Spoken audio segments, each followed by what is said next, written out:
Glória a Deus. Boa noite, irmãos. Graça e paz. Amém. Quem está feliz, diga amém. Amém. Glória ao Senhor. Abra sua Bíblia no Salmo de número 23. Salmo de número 23.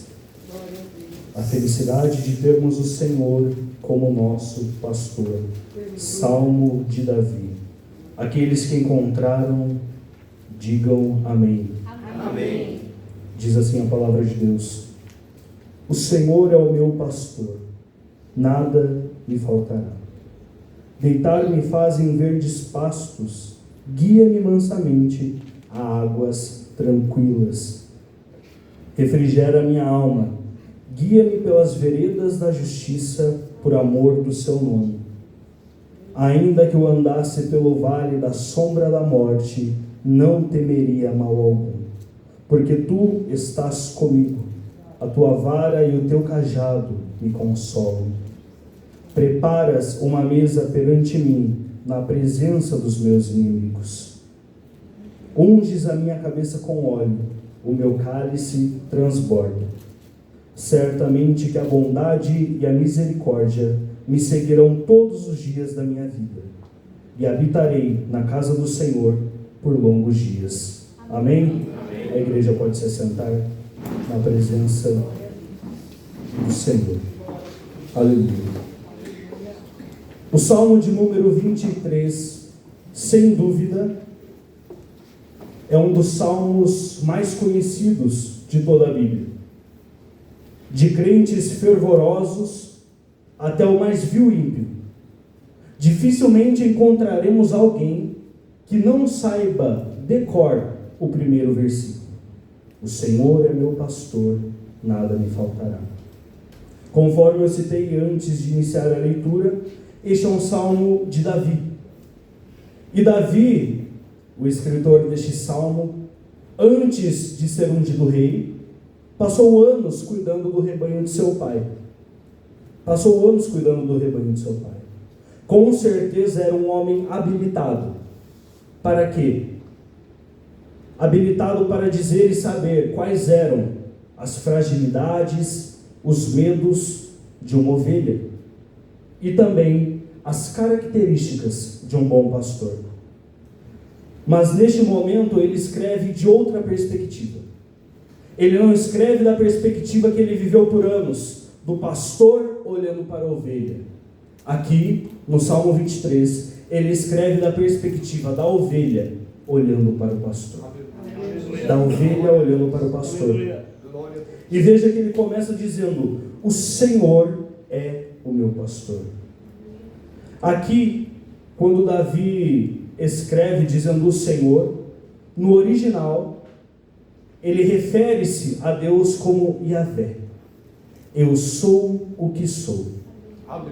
Um dia, Moisés chegou até Deus e indagou a Deus e perguntou a Deus. Ele disse: Senhor, eu vou até os filhos de Israel e vou dizer que o Deus dos pais me enviou.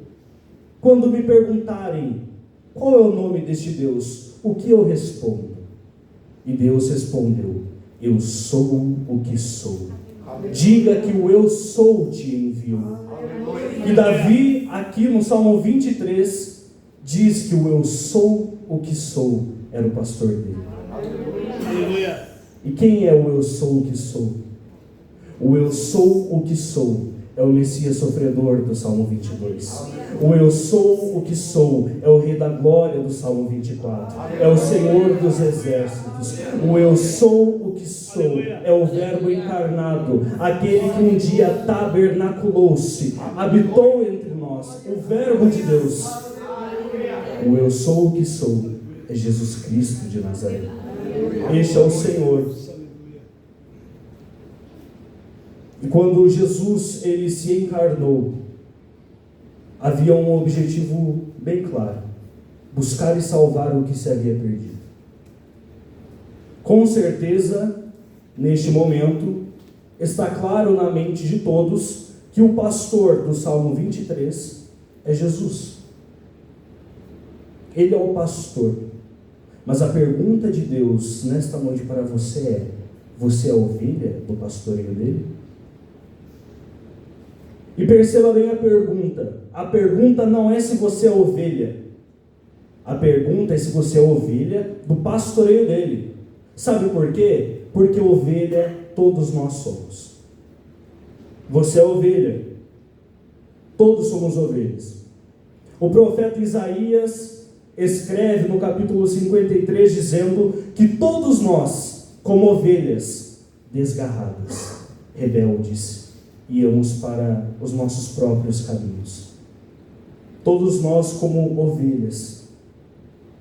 Portanto, Deus te pergunta nesta noite: você é ovelha, certamente, mas quem é o seu pastor? Você é como ovelha desgarrada que anda pelo seu próprio caminho, que não aceita se enquadrar dentro dos parâmetros da palavra de Deus e anda segundo o seu coração? Se isso for verdade, você não é ovelha do pastoreio dele. Você não é. Mas o Senhor é o pastor bendito. Eu disse, ele veio para buscar e salvar o que se havia perdido. E nesta noite, se há alguém aqui que ainda não é ovelha do pastoreio dele, ele é o bom pastor que deixa as 99 no aprisco. Ele deixa as 99 para ir ao encontro da perdida. Ele vai ao encontro da ovelha que se perdeu, que foi pelos seus caminhos achando que conseguiria ser autossuficiente. Ele busca, ele resgata, ele coloca sobre os ombros e leva para casa. Este é o amor dele. Este é o amor do nosso Senhor. Ele não se encarnou para ser uma figura histórica. Ele se encarnou para salvar e buscar as almas, aquilo que se havia perdido por conta do pecado. Ele é o bom pastor, e o bom pastor dá a vida pelas ovelhas. O bom pastor dá a vida pelas ovelhas. Você é ovelha, mas quem é seu pastor? Você próprio? As suas emoções? Os seus sentimentos? O Senhor resgata você nesta noite. O Senhor resgata. Mas depende de você abrir o seu coração. Portanto, então, Davi reconhece Deus como Senhor, Yahvé, autoexistente, eterno, soberano. Mas ele também reconhece este Deus como seu pastor pessoal. O Senhor é o meu pastor, escreve Davi. Veja que ele poderia dizer: o Senhor é pastor. O Senhor é um pastor, mas não. Ele diz: o Senhor é meu pastor.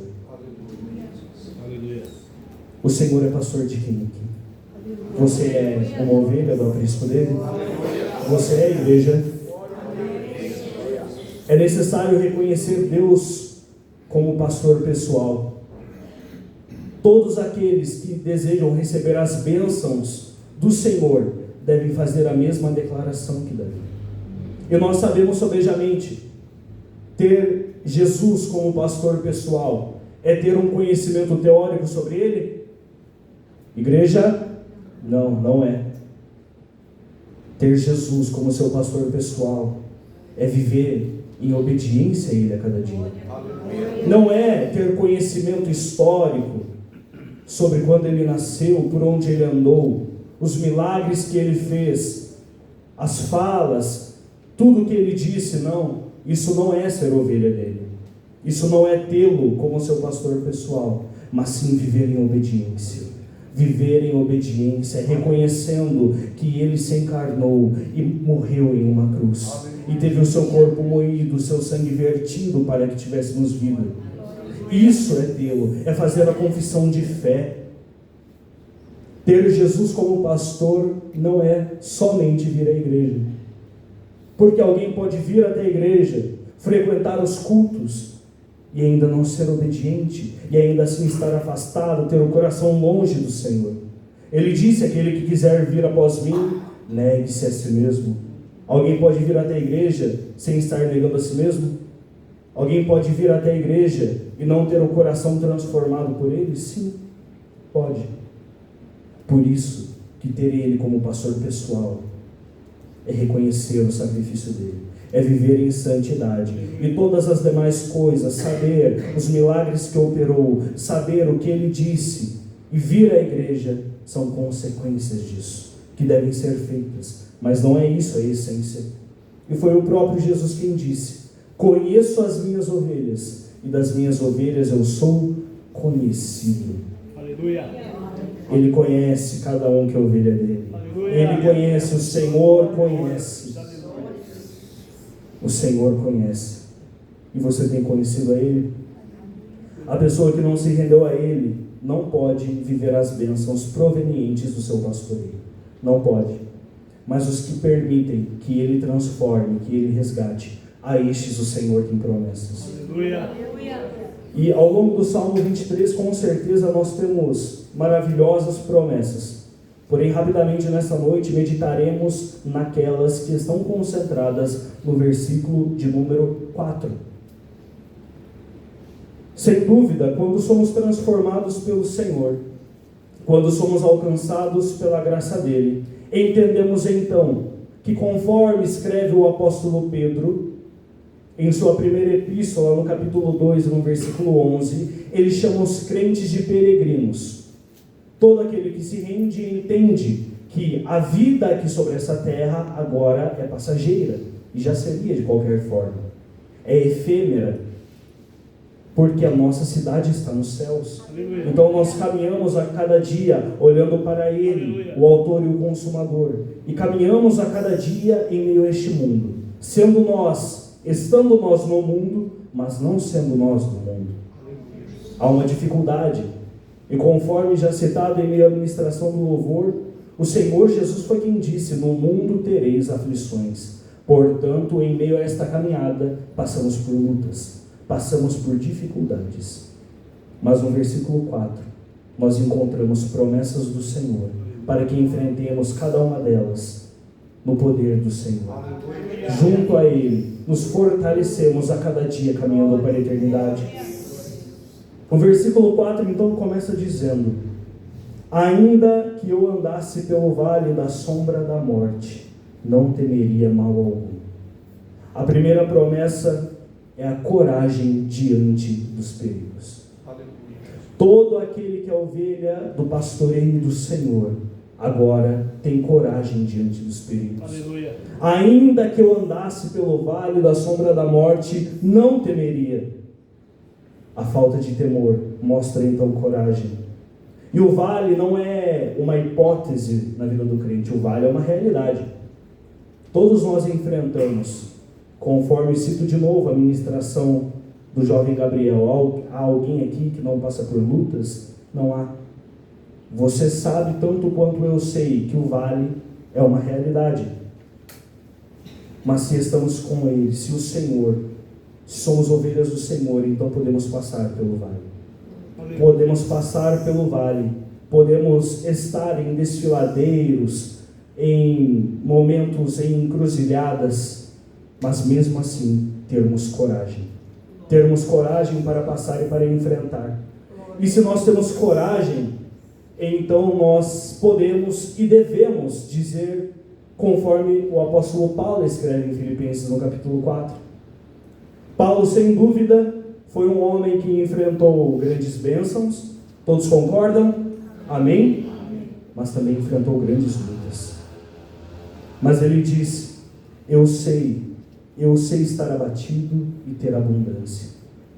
Sei estar abatido e estar em abundância. Ter fome ou fartura. Paulo sabia como lidar com seus sentimentos em todas as situações. E por quê? A resposta está no próximo versículo. Porque eu posso todas as coisas em Cristo que me fortalece. Em Cristo há coragem para passarmos pelo vale. E somente em Cristo há coragem para isso. E a coragem é certeza para nós. A coragem é certeza para nós, sabe por quê? Porque a coragem, ela está firmada, está calcada na vitória de Cristo. O Senhor nos dá coragem por meio do sangue vertido na cruz. O Senhor nos dá coragem por meio do túmulo aberto. É porque o Senhor venceu que nós temos coragem. Foi porque o Senhor venceu que nós estamos aqui. Mas foi porque Ele venceu que nós conseguimos caminhar. E em meio ao vale nós podemos dizer que não temeremos. Aleluia. O lindo hino diz: porque Ele vive, posso crer no amanhã. Porque Ele vive, temor não há. Porque o Senhor vive, o temor é tirado dos nossos corações. Porque o Senhor vive, hoje não temos mais medo da morte, não temos mais medo de doenças, não temos mais medo das lutas. E se há alguém aqui que ainda teme, seja ovelha do aprisco dele, seja ovelha do Senhor Jesus. Ele deixou o seu trono, Ele se fez carne para que nós tivéssemos vida e tivéssemos coragem. Coragem em meio aos desafios, coragem. Portanto, crente, eu digo a você, meu irmão, levante a sua cabeça. Levante a sua cabeça. O vale não é o fim. O vale não é o fim, porque o Senhor te dá coragem. Levante a sua cabeça e com sua voz proclame: ainda que eu passe pelo vale, ainda que a terra se mude, ainda que os montes se transportem, nele esperarei e nele confiarei. Levante a sua voz e diga: ainda que. Tenha coragem em sua vida, tenha coragem para servir ao Senhor, tenha coragem para vencer junto a Ele. Aleluia. Ainda que passaremos sim pelo vale, mas diremos ainda que. Mas essa promessa não surge do nada. Essa promessa está firmada na segunda. Olha o versículo: ainda que eu andasse pelo vale da sombra da morte, não temeria mal algum, porque tu estás comigo. Aleluia. A segunda promessa é a promessa da presença divina em meio às aflições. O Senhor está conosco. A segurança do crente não está na remoção do perigo, mas está na presença do Senhor em meio a ele. Se o vale é uma verdade, o perigo também é. O perigo também é. Mas o Senhor é aquele que transforma o insuportável suportável. O Senhor, vou repetir, o Senhor transforma o insuportável suportável. Há um cenário para você pensar nisso que talvez esclareça mais a sua mente. Imagine uma criança, talvez alguém que tenha vivido isso quando criança. Uma noite de tempestade, uma noite de raios, trovões, a energia acaba. Aquela criança está com medo, então ela chama pelo pai, ela chama pela mãe. E no momento que aquele pai e aquela mãe chegam, ela se sente segura. A pergunta é: a tempestade deixou de cair lá fora? Não. Mas a presença ali de alguém que passasse a ela segurança é suficiente. Aleluia. Transforma o suportável em insuportável. Aleluia. E nesse exemplo nós estamos falando de um pai, de uma mãe, de um humano pecador. Quanto mais a presença do Senhor Jesus, quanto mais a presença daquele que é santo e bendito nos acalma. O perigo ainda estará, mas o Senhor torna o insuportável suportável. O Senhor é quem nos dá graça. Em meio à tempestade, é Ele que chega e diz: não temas, sou eu. Não temas, Ele acalma o vento. Nós temos exemplos bíblicos de sobra. Na fornalha Ele é o quarto homem, na cova fecha a boca dos leões. O perigo ainda estava ali, mas o Senhor é quem dava graça. O Senhor é quem capacitava a estar ali naquele momento com coragem. Oh Deus, com coragem, com a vontade de vencer, pois sabia que o Senhor estava com ele, que o Senhor está com nós. A segunda promessa é a da presença em meio às aflições. Todos nós, todo ser humano precisa entender que a paz verdadeira em meio às lutas só vem de Cristo. Você pode até tentar procurar em outro lugar. Não foi o que Jesus disse: deixo-vos a paz, a minha paz vos dou. Não vou lá dou como o mundo a dá. O jovem, em um momento de dificuldade, procura ter paz, vinda, talvez de drogas, de bebida, de redes sociais, tudo aquilo que faça com que a mente dele, por algum momento, esqueça dos problemas. Mas é uma paz passageira, é uma falsa paz. É uma falsa paz. mas a paz do Senhor Jesus permanece. A paz do Senhor Jesus permanece, Ele é o príncipe da paz. Ele dá a paz que Paulo escreve, dizendo a paz que excede todo entendimento. O crente tem que ser assim, ele tem que passar pelas lutas, e a paz em seu coração ser tão abundante que as pessoas perguntam, mas como isso é possível? Nós pregamos também com o nosso viver. Eu sei que é difícil, porque é difícil para mim, com certeza é difícil para você. Em meio ao problema, qual é a sua primeira reação? Ficar apavorado? Ficar assustado? Transbordar de medo? O Senhor dá a paz que excede todo entendimento. O Senhor é quem dá a paz que excede qualquer situação. Como aqueles homens na fornalha poderiam ficar em paz? Como Daniel poderia ficar em paz? A resposta é simples, o Senhor estava com ele. E hoje nós temos o Senhor conosco. Nós temos o Espírito Santo morando dentro de nós. Morando dentro de nós. Daniel não tinha, Mesaque, Sadraque e Abednego não tinham. Mas nós temos o Espírito da verdade. Aleluia. Ele deve guiar os nossos pensamentos. E a paz de Cristo abundantemente estar em nossos corações. Então, por meio da presença deste bom pastor, a ovelha tem segurança. E por último, no versículo 4: ainda que eu andasse pelo vale da sombra da morte, não temeria mal algum, porque tu estás comigo. A tua vara e o teu cajado me consolam. A terceira promessa é a do consolo em meio às tristezas. O Senhor nos dá consolo em meio às tristezas. A vara e o cajado são os meios, são os instrumentos pelos quais o Senhor, Ele cuida de suas ovelhas. Com a vara Ele espanta todo aquele que pode ser um predador, tudo aquilo que pode gerar perigo para a ovelha. Mas com esta mesma vara, Ele também corrige a ovelha que de forma desobediente tenta ir para caminhos perigosos. O cajado é aquele que consola, é aquele que guia a cada dia.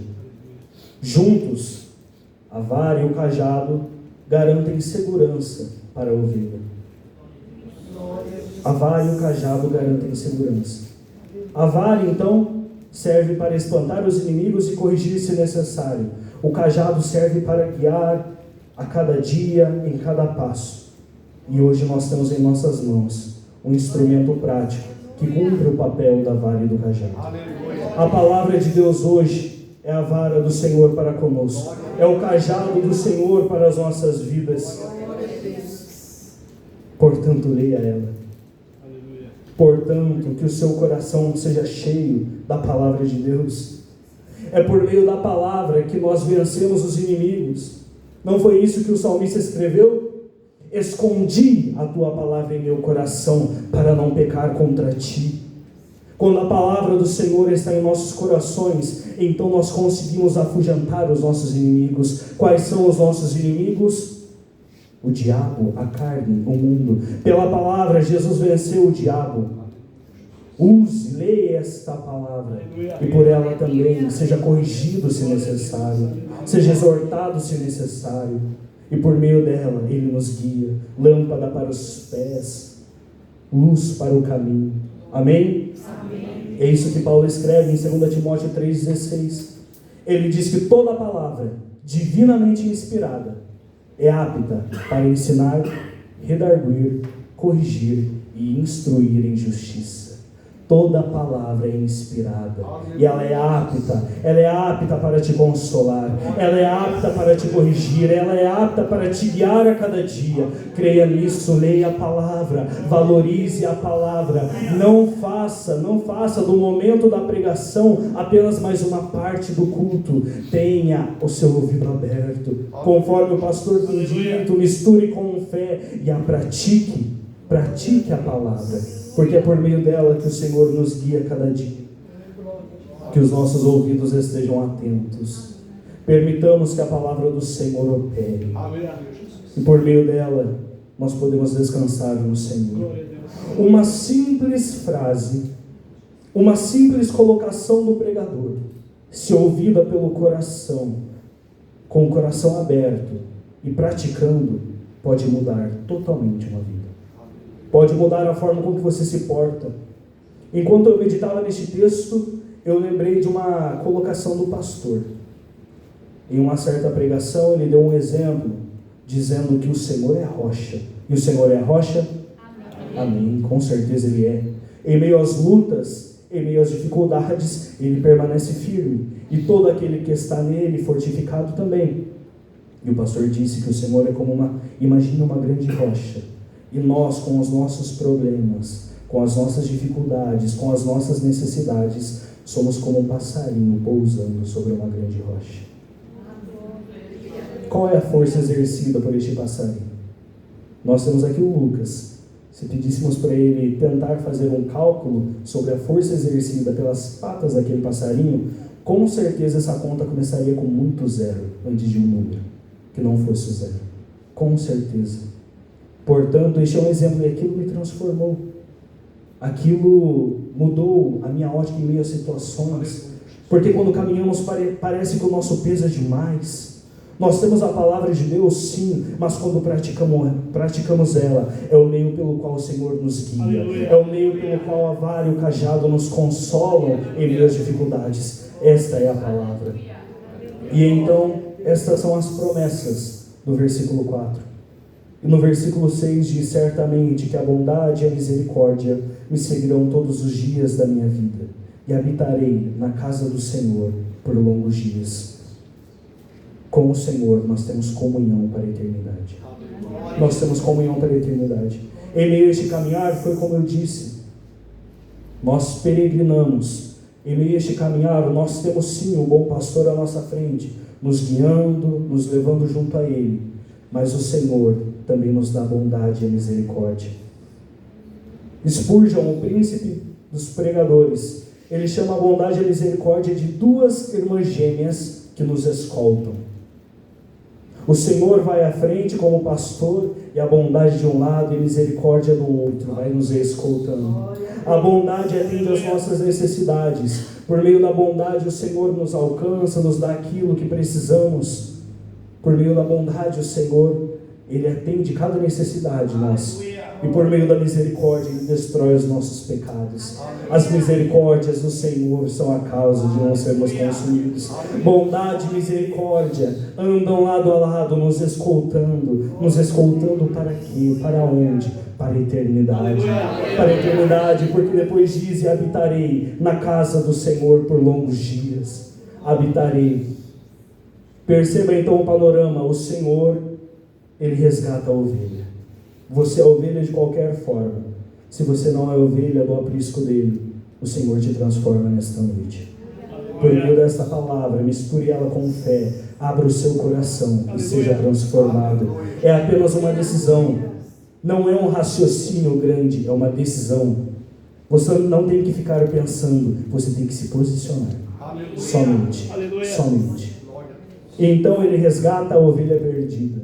A partir do momento que Ele resgata, Ele caminha com esta ovelha. Ele nos dá coragem em meio ao vale, coragem em meio às aflições. Ele nos dá a presença dEle. Ele nos consola em meio a este caminhar. Nos resgata, caminha conosco e nos encaminha para a eternidade.